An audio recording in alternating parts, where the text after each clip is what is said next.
Our top story tonight, the lights finally back on at Savannah State University. Last night, after several days without power, now some students and parents expressing concern about the school's handling of outages caused by the hurricane. WSAV's Christine Quayle joining us now to share more about what they had to say.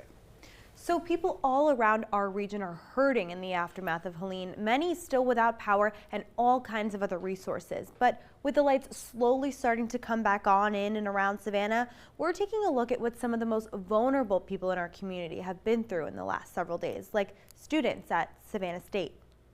A long weekend for thousands of Savannah State students, and not in a good way. They lost power overnight Thursday and didn't get it back until Sunday night. Many now telling me it might have been a good idea to evacuate. I have like family nearby, like a run to, but it's not like, you know, I gotta call, do all of that, check in. And for that, I'd rather just bunker down and just stay near where I know things. Yeah, and I live about 3 hours away. I also have to call people.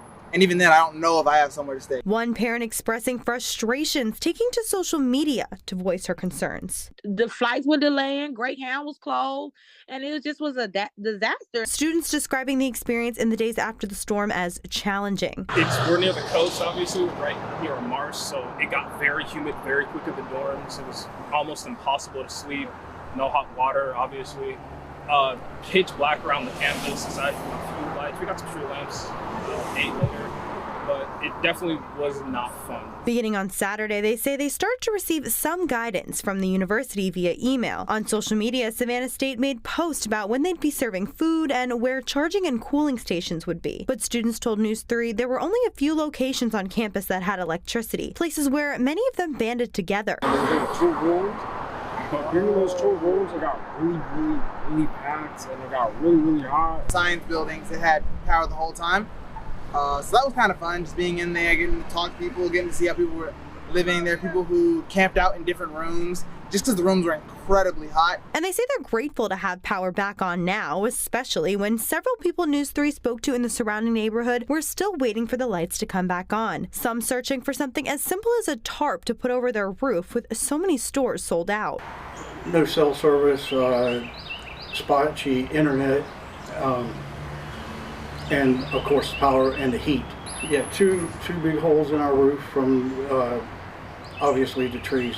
The question parents still want an answer to, though, what about next time? Frustration to them is, what is the plan for the president of Savannah State University? What is her plan? What is her solution?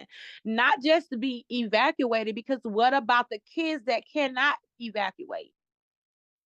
As of today, students tell us classes at Savannah State are canceled until Wednesday, and in the city of Savannah, there are still thousands of people waiting to have their power restored.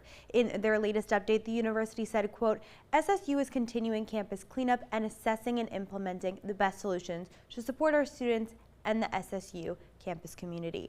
Christine Quayle, WSAV News 3, on your side.